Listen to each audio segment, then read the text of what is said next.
So mga kadugyot, may sinad nga palang video sa akin si Kappa Girl. Ayan o, rocket spaceship na alkansya. Tapos para siyang ATM machine. Pwede ka rin maglagay ng password. At meron pang face recognition para mabuksan na alkansya. Naisip ko, ganda naman ang hangarin niya ay makapag-ipon. Bilang isang mabait na tito, yes, i-order natin siya. At after 3 days lang, may nag-doorbell na sa bahay ko. Bukas ko ng pintuan, nagulat ako sa nakita ko. Puting na pala itong parcel ko. Grabe, sobrang laki at sobrang bigat. Excited na ako yung unboxing to. Kaya mga kadugyot, tara, unboxing na natin. So mga kadugyot, eto na nga siya. Talaga namang balot na balot at secure na secure. Tenen! Kulay white pala siya. At para ma-red na ma-pink naman itong mga buttons. Dito naman sa ilalim, may paglalagyan ng battery. Bali, 3 battery nga pala kailangan natin ilagay.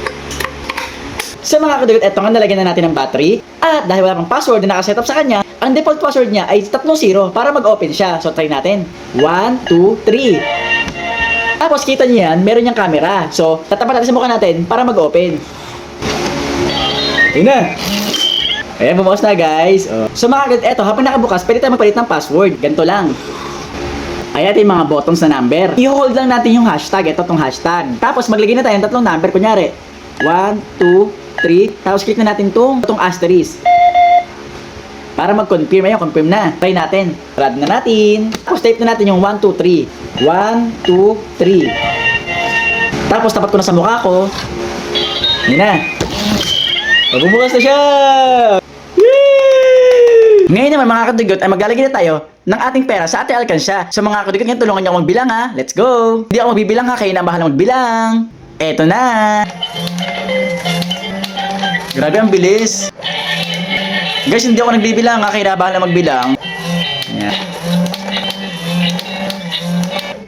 Ito nga pala yung ipon. Kasi hindi ako nagbibilang eh. Grabe mga kadugyot, sobrang sapis yating. Feeling ko gagana ka mag-ipon pag ganito alkansya mo. Sobrang nakaka-sapis yating kasi nakaka-enjoy eh.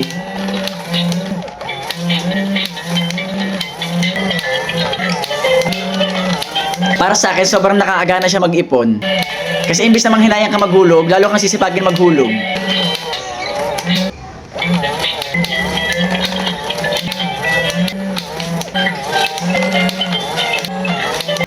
Sobrang dami na palang ipon, nakakapagod.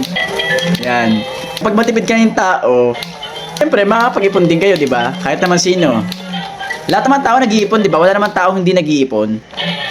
Makakadugyot, malapit na maubos. Nabibilang nyo ba, guys? Kasi ako hindi ko siya binibilang eh. Kasi hayaan ko kayo magbilang. Tapos i-comment nyo ako ilan nabilang nyo. So makakadugyot, ito na ang last one. Senen! O, di ba makakadugyot, ang ganda ng ating alkansya. I mean, alkansya pala ni Kappa Girl. So buksan natin. 1, 2, 3. Face recognition. Oh, bumukas na. At napuno natin ang bangko. Grabe mga kadugyot. Sigurado ako, pag nakita to ni Kappa Girl, talagang tuwang-tuwa yun. Tito Dugs, sa'yo na ba yung alkansya ko? O kapag ito alkansya mo na pinapabilib mo sa akin. Okay, Tito Dugs, akin eh. Papasok na ako sa school. Papakita ko tayo sa mga klase ko. Bye! Okay Kappa Girl, ingat.